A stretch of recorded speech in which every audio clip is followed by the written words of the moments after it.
और सुरक्षा के पुख्ता इंतजाम भी पूरी तरह से लागू हो चुके हैं। तो सम्मेलन को लेकर कई पाबंदियां लागू की गई हैं।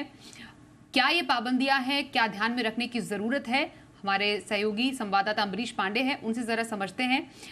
बताइए अम्बरीश, क्योंकि G20 के लिए बस अब कुछ समय ही बाकी है शुरुआत होने में, जिसकी तैयारियां काफी समय से चल रही थी और उसके साथ ही पाबंदियां भी लागू होने वाली है। कितने बजे से और क्या क्या जानने की जरूरत है?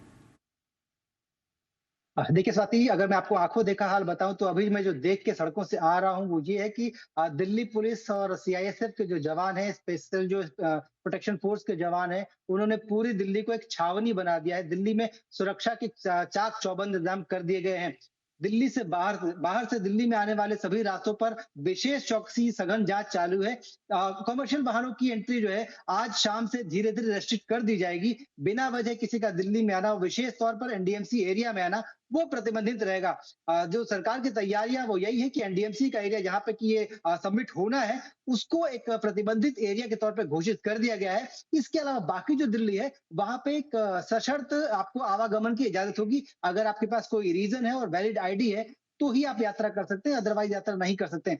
रेस्ट्रिक्शंस की बात आप कर रहे हैं, तो रेस्ट्रिक्शंस में कमर्शियल वाहनों का प्रवेश दिल्ली में वर्जित होगा। अगर आपको यात्रा करनी है तो आप मेट्रो से कर सकते हैं, लेकिन एनडीएमसी के एरिया में जो मेट्रो के स्टेशन है वो नहीं खुले रहेंगे। ऑफिसेज को पूरी तरीके से बंद रखा गया है। जरूरी लोग जो है वही सिर्फ ऑफिसेज में आएंगे और उनके लिए भी एक जो विशेष है हिस्सा ऑफिस का वही खोला जाएगा और कारण के साथ उनको विशेष पास दिया जाएगा।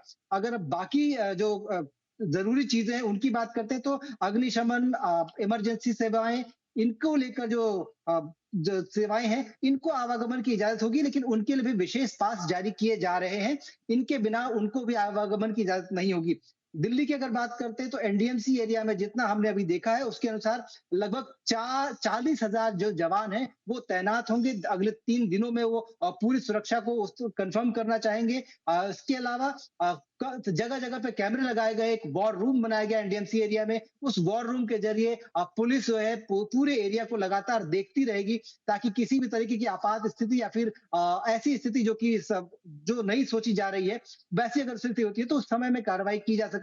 स्वास्थ्य सुविधाओं को ध्यान में रखते हुए जितने भी दिल्ली के आसपास के अस्पताल हैं, उनको विशेष अलर्ट रखा गया है। विशेष तौर पे उनके जो आईसीयू के बेड्स, इसके अलावा बाकी जो डॉर्मेटरीज हैं, उनको तैयार रखने को बोला गया है। साथ-साथ दिल्ली में जो ऐसे इलाके हैं जहाँ पे की भीड़ ज़्यादा होती है, उन जगहों पर ट्रैफिक एडवाइजरी विशेष तौर पे जारी की गई है। वहाँ पर किसी और के आवागमन की इजाज़त नहीं होगी। अगर ज़रूरत नहीं होगी तो राशन की दुकानें, मेडिकल की दुकानें ज़रूर खुली रहेंगी क्योंकि उनको आवश्यक सेवा में रखा गया है। लेकिन जो एनडीएमसी एरिया जहाँ पे कि ये समिट होना है, वहाँ पर ऐसी कोई दुकान नहीं है, तो ये एक राहत की बात ज़रूर है। लेकिन बाकी जो दिल्ली है, दिल्ली ने भी अपने आप को इस बात के लिए तैयार रखा हुआ है कि जिस तरह से विदेशी मेहमान दिल्ली में आ रहे हैं, तो दिल्ली वाले खुद भी इन 4 दिनों के लिए अपने आप को दिल्ली में नहीं आने की तैयारी कर चुके हैं। जितने लोगों से हमारी बात हुई, वो लोग भी इस बात के लिए तैयार हैं कि अगर रिस्ट्रिक्शंस इतनी है, तो उसके लिए दिल्ली की तरफ जाने की ज़रूरत भी नहीं है। तो कमर्शियल वाहन, लोग और दिल्ली सब कोई G20 के लिए तैयार है